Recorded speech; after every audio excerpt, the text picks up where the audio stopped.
Good afternoon. Hope everyone is doing well. Today for the Austin Spotlight, I am joined by Nicole McCharen.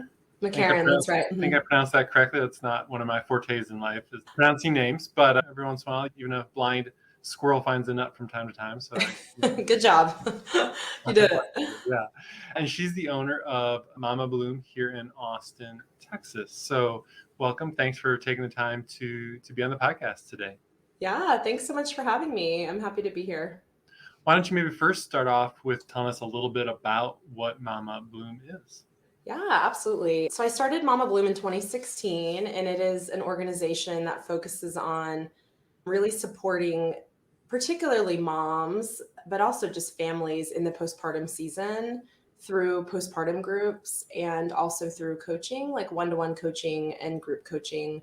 And we recently started a community, which we call the Mama Bloom Collective. That's for Mama Bloom alumni. But we're really about shifting the isolation postpartum and helping moms just be more confident postpartum.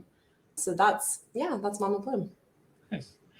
And so maybe going back to, I always like to get a little bit of origin story from people as far as most people aren't originally from Austin. But so what was your kind of experience growing up and being here in Austin and deciding to start a company? I am from Austin, which is crazy. I was born here and my parents were not. They were from Chicago and my mom was born in the Philippines, but then grew up in Washington State.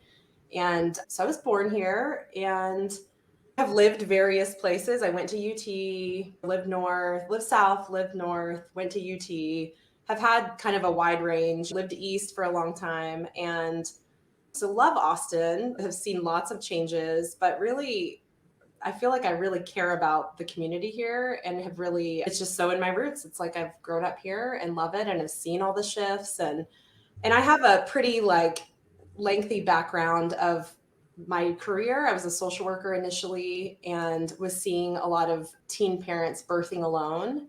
I'm in the hospitals. I have this really poignant memory of a 14-year-old birthing alone. And I was really struck by it. And so I started studying how to become a birth doula, which is like a labor support companion.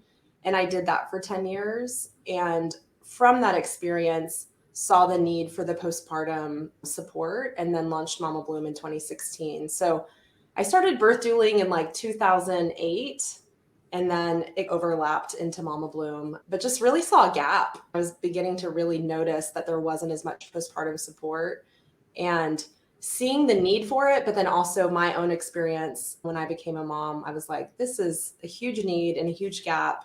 And so launched Mama Bloom from there. No, that's awesome. Yeah, I feel like that along with a lot of other mental health facets of people's lives have been given a spotlight in the last half decade, which is great because a lot of times it's not that people didn't necessarily not have those previously, but they suffered in silence in a lot of cases. And as great as a lot of the changes have been in the world and in technology and in being able to connect socially, sometimes you do miss on that one-to-one connection for a lot of people, which can make that part of mental health, stress, postpartum, all those different kind of things a lot more challenging because it's great to be able to chat with someone, and that part of life is awesome. And again, during the pandemic, amazing that we had that technology where you could with somebody. The fact that you and I can do this right now, you couldn't have done a decade ago. But the fact that having someone that can physically be there for you is definitely a whole nother level of assistance for mental health. It really is. And about 4 years ago, I started studying something called somatic experiencing. And it's a trauma healing modality, particularly connected to the nervous system. And one of the things that I learned there that really ties into what you're talking about was basically when we're person to person, how much more accessible our social system comes online where we can calm ourselves, we can co-regulate. But it just gives us access to a different nervous system state than just stress or fight or flight. So actually being in person with people can really cultivate that in a new way. And that is so the heart behind our groups, just being in community and knowing you're not alone and removing a lot of the shame from different experiences, I think really impacts that mental piece. You're not struggling alone and all of that. I'm really excited to see the shifts, even in the past, like 7 or 8 years, like since I've started the groups, really seeing big shifts in the mental health space for sure. Yeah. What made you mentioned that did you go to UT to become a social worker? I did. Yeah. Yeah. What kind of prompted you to want to go down that career path? Initially, I loved working with people. I was always drawn to working with people. And initially, I was like, I'll be a teacher. I want to be in the community. I want to be in schools. And I did some type, like, it wasn't student teaching, but it was like a volunteer thing. And when I was there, I noticed, I was like, I don't want to teach. I don't want to educate these children. I want to talk to them. Like, I want to know what they're thinking and I want to know how they're doing and I want to support them. And I had a good friend who was studying social work who told me about it. And once I heard, it was like, and we were really similar. We had similar values. And yeah, once I heard, it was like, oh my goodness, I can go to school for this. This is what I want to do. So yeah, then I started studying social work at UT and doing lots of different things. But that's initially what drew me to it. It's always cool when you find a career where you're like, I can get paid to Exactly. Yes. I yeah. feel that about my work too now. Like social work was one thing, but even now I'm like, this is the best work. I love it. So getting to just, yeah, it being my work is such a wonderful gift to me too. And then you mentioned the social work turning into becoming a doula. Yeah. Was that just from doing social work in hospitals or with specific social work clients or Yeah. people and wanting to make that transition that way? Because there definitely are social workers that work in hospitals, but that's not necessarily always the primary place where people For are sure. at. So like what kind of cultivated that experience, which Yeah. led you down that road? So I initially worked in foster care for 3 years and had worked some with teen parents there. And I just had this draw to working with moms. And I think it took me about a decade to really realize what it was. But looking back, I'm like, I think I really believe in their like generational impact. Like I see the influence they have generationally. So I was drawn to working with moms. And then I got a job at Any Baby Can, which was basically like a dream job. And I was working with teen parents in the high schools. I was doing like visits, teaching parenting education, childbirth education, a lot of that stuff, birth education. And that's when I began to see a lot of them either birthing alone or like really unsupported. And from my background, I had also found an article about a doula project in Chicago that was seeing basically like lower, like abuse was being lowered by having doula support in a birth. And they were seeing like higher levels of bonding and better mental health for the parents and things like that. And so from there, it just seemed like a natural, things really wove together nicely for me to start pursuing the doula work. And I quickly learned of an organization called GALS, and they're still local in Austin, and started volunteering with them. And they specialize in basically no one birthing alone. They provide free labor support. And that was really my first entrance into the doula world. And I've been connected to them through the years in various capacities, but that really launched me into doula work privately and then also a volunteer basis for a while with GALS. So just really seeing that need for it. And I think also really believing that birth is a rite of passage and there's this kind of sacred, even almost spiritual thing that happens when someone is birthing a baby into the world, and just wanting there to be guides and support along that in that space. Yeah. And especially say you mentioned you being a 14-year-old, that kind of was that Yeah. moment for you. One, Yes. how much do most people know at 14 about anything, let Yeah. alone about Yeah. being a parent?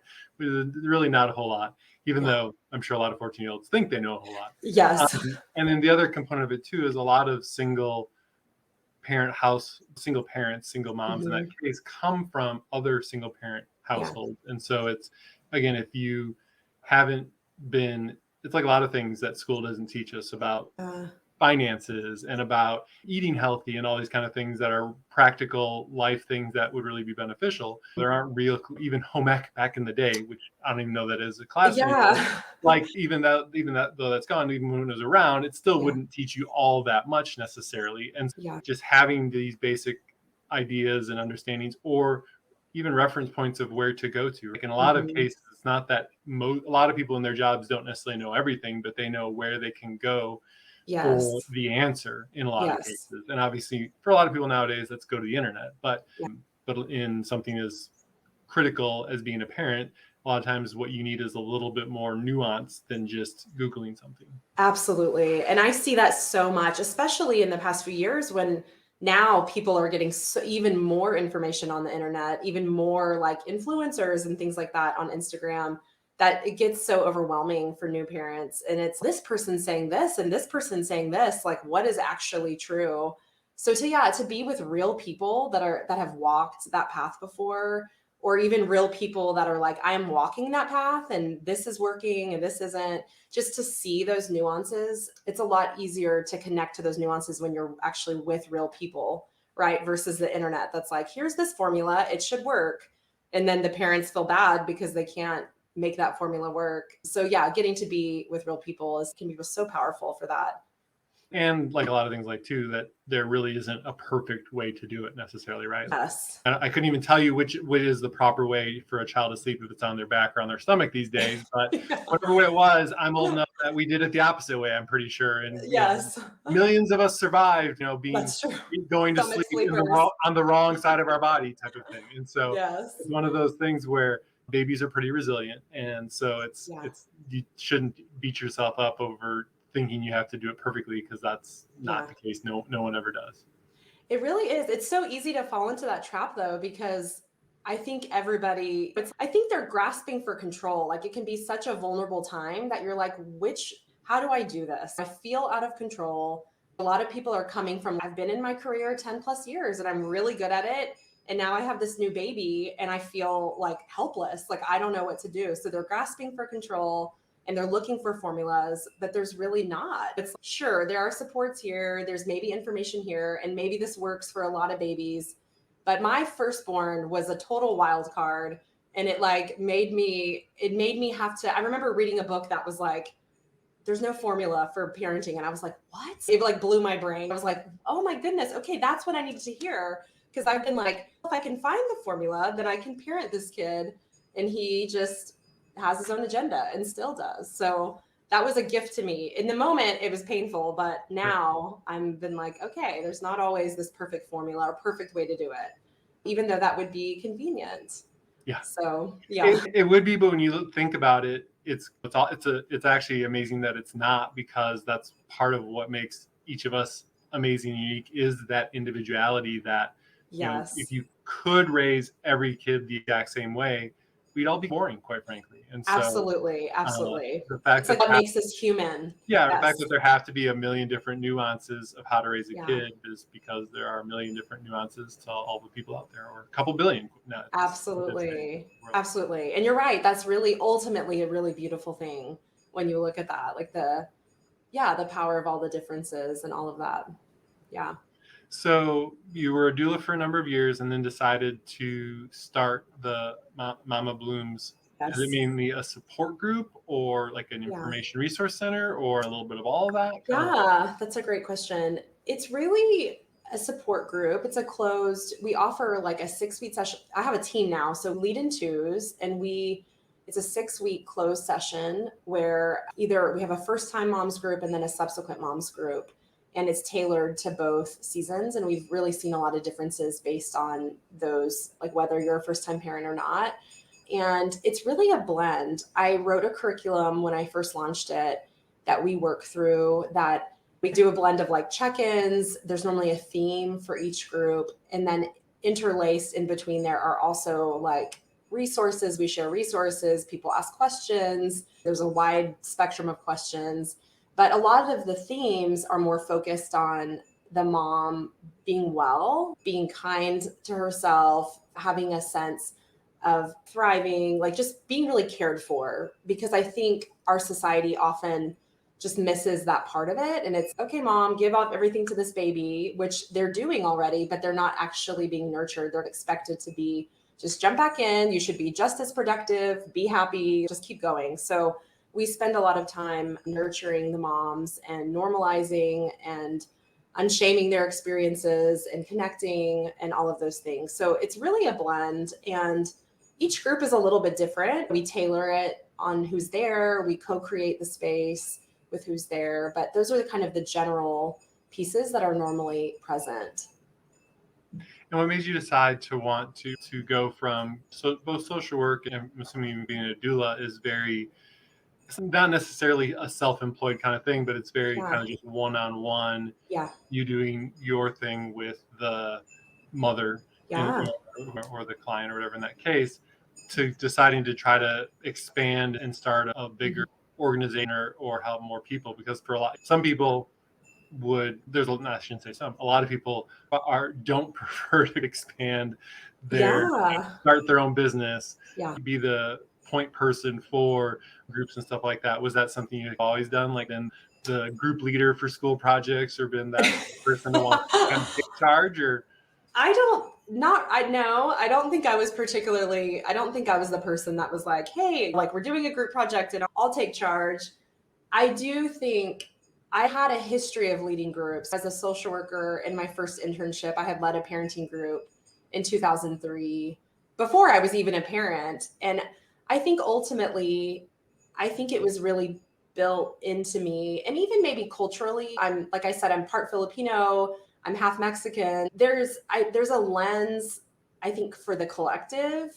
And I think even without knowing that was important to me, it was important to me. And so I've always had some connection to groups. Even through high school, I was like leading like life groups for teens, like just a community. I think there's been this pull to community. And so I think it just felt really natural. Like I saw the gap, and that was just a part of who I am, part of some of my family. Even my dad, I feel like, is very wired to look at the collective and to think about the greater good and connection and community. And I think that's why it emerged organically. And through the years, I feel like 7 years ago, self-care was new and people were talking about it, and it's been unfolding. And now that's been talked about a lot, but collective care is really coming online, and people are talking a lot more about collective care. And I think that was just somehow a part of my identity and who I am and how I was raised. And yeah, so it just emerged organically. Yeah, it's just important to me. no, that's, like I said, it's interesting to hear how different people start, the reasons or Yeah. because again, it's another challenge, right? So again, becoming a mother, becoming a parent Yes. is a challenge. It can be scary for a lot of people. Deciding to start your own business can be scary because for a lot of people it is, again, another child almost. And Absolutely it is. that you're having to take care of and foster and grow. And so for a lot of people, that's not a decision that they voluntarily make, or I think there's a lot more people nowadays. It's as being a small business owner and being entrepreneurial has become more and more popular the same way that Yes, it does feel like that that. is more popular. I think there's a lot of people that have become more willing to do it, or at least the thought of doing it, but it's still not everyone makes the jump, and then not everyone who makes a jump is successful for as long as Absolutely. Yes, yes, for sure. And that's one of the crazy things. I didn't actually plan to launch a business. Like my plan was to launch a group. And I will say that when I've initially launched, I had been working for ATX Doulas, which is a collective here in town who does a lot of different services for the community. And I was working for them, and they had a gap. And that's what I saw. It was like no one was leading postpartum groups. We had all these parents. And I remember thinking, like, I have a dream to lead this postpartum group, but like surely someone else wants to do it. And I asked them, and everyone's like, no, I don't want to do it. So when I launched, I remember initially being like, oh my goodness, like my skill set is leading groups. My skill set is walking with parents through this time. But all of a sudden, I'm doing the marketing, I'm doing the books, I'm doing the emails. And I just remember this weird ramp of, wait, what's happening here? This is more than I realized that was actually happening. And it's honestly taking me a couple of years to really own that, hey, I'm a business owner actually. Because initially I was with ATX Doulas, and then we branched out. And at some point I was like, hey, I'm going to stand on my own. We still collaborate a lot, but I was like, I'm going to be my own entity. And I've really had to grow into that. That I'd never expected to be actually running a business. And then, yeah, to be running a team. And as much as it was organic, And I think my heart was like, I want a team like that. I just love the collaboration. That wasn't really the plan. It's just organically emerged. And I have had to grow into it. And that's looked like me investing in coaching and having my own coach who's calling me forth and challenging me and really helping me step into it and all of that. Now it's really fun and I love that part. But I will say in the beginning, I was like, what did I do? How did I get into this? So, yeah.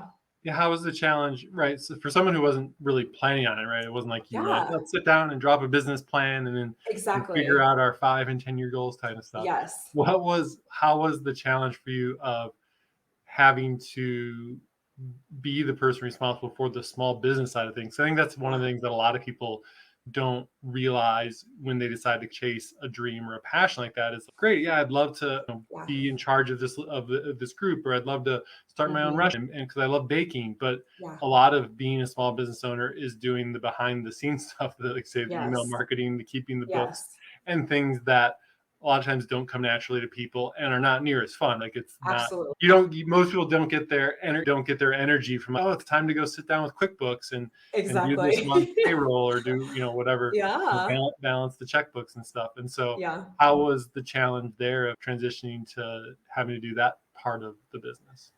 I mean, I think again, I think there was some shock. Wait a second. Like, I thought I signed up to be a facilitator and to be this create like more people oriented. And all of a sudden I'm learning how to use Facebook pages or just all the different, and I'm doing the book. And that was in the beginning. At this point, I've had a virtual assistant for a period, which has been life changing.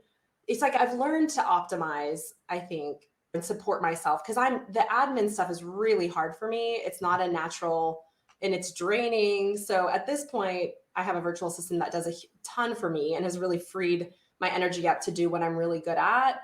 But I would say initially it was really shocking. Then there was a lot of resistance. Then I think there was this fork in the road that was like, are you going to do this or do you need to let it go? You either need to grow into this or you have to, or it's going to be done. And I think I rose to the challenge and learned a lot and really worked on my like business brain is what I would call it, which I initially had none of that. And now I'm like, oh, this is fun, but I also have support. Like the parts that are absolutely like soul crushing to me and are hindering the business, I'm really trying to get better at. Okay, this is the stuff that my virtual assistant's going to help me with because this is going to take 3 hours and I'm going to be cussing at the end of it. I'm going to be so mad. Whereas I've been growing a lot through the years with all of that for sure. Yeah, I think that's one of the hardest things for new business owners to do, though, is to be able to let go of some things Yes. and to delegate. But it's usually one of the biggest impacts to seeing their business grow, because one, it obviously frees up some of their time, which they don't Yeah. usually have a lot of anyway. But then Yeah. two, it allows them to focus their time and energy on the things that they enjoy about the business rather than the components that they don't. So not only are you freeing up 2 hours a day, 4 hours a day of time in Yeah. general, but it's usually the 2 to 4 hours a day of the stuff that was soul crushing, that didn't even make you Exactly. really like the stuff Yeah. that you really wanted to get in business for to begin with anyway.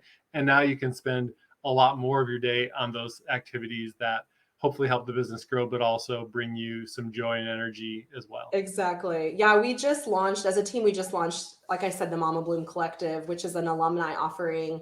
And I was realizing the other day, I was like, we wouldn't be able to do that if I didn't have this virtual assistant that I brought on. I had one last year, but I brought someone new on in January. And I was talking with her and I was like, you have done so much for me. And even just energetically, just letting go of, okay, I don't do these pieces. She does these pieces has freed up my energy to go create new stuff. But part of the reason I think I was even able to do that was I had talked maybe, I don't know, maybe a year ago, there was a really successful CEO that I had a conversation with, and he shared this experience about bottlenecking his business. And he was like, he just had this like light bulb moment where it was like, I'm blocking so much because I'm unwilling to let go and I'm unwilling to give this over. And it was one of those moments where I know it's for me. And I'm like, really wrestling with, okay, what do I need to let go of? And I'm very much in a learning process with that, but trying to look honestly at the ways that I block my own ability to expand and to offer more and things like that. Yeah, I think that's a real challenging part. Yeah.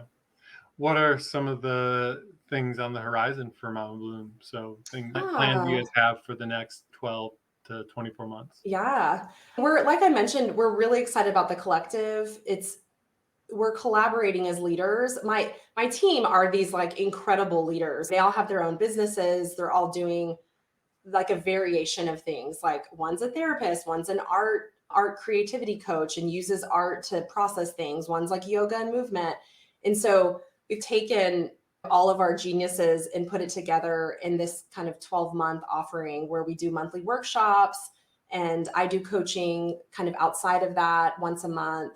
And so I'm really excited about that. We just started 2 months ago, but it's been 7 years since we've had an offering after Mama Bloom. This is the first real offering after. And we had a ton of feedback. So many people would be like, after we do your group, we want to stay. But the only way to do it is to come back with another baby. And so we just, Like they don't know if they're necessarily willing to have another baby exactly, just to be a part of the group, but they're like, exactly. but we think about it. We think maybe. Exactly. And we've had that, but a lot of people were like, is there something else? So this was our first like post Mama Bloom offering. So we're really excited about that. We have lots of plans for this year with that and it's going really well. And I think in the long run too, like maybe in the next 12 to 18 months, we're hoping to do maybe like a retreat or something like that, again, as a team. And again, looking for offerings that are accessible for people that aren't just postpartum. Even though we're focused postpartum, we're really focused on just nurturing moms and creating safe spaces for moms to be healthy and whole and doing their own work so that they can parent from a place of wholeness and not like reactivity and exhaustion and all of that. So we're excited about that. And then we just keep plugging along with groups. We offer probably 12 to 15 a year, and that keeps us really busy. And we're always ever perfecting our process. And even recently, we're changing some things like, hey, we want to add this and give this resource and collaborating on that. And I'm trying to think if there's anything else I'm missing. Yeah, those are the things that come to mind. If you are missing something, what are some of the best ways for people to stay in touch or find out more information? Yeah. Following us on our Instagram, that is one at Mama Bloom Austin, which is up right there. I also have my own Nicole McCharen coaching. I'm always towing an interesting line with our groups in our community. And then I also do private coaching on the side.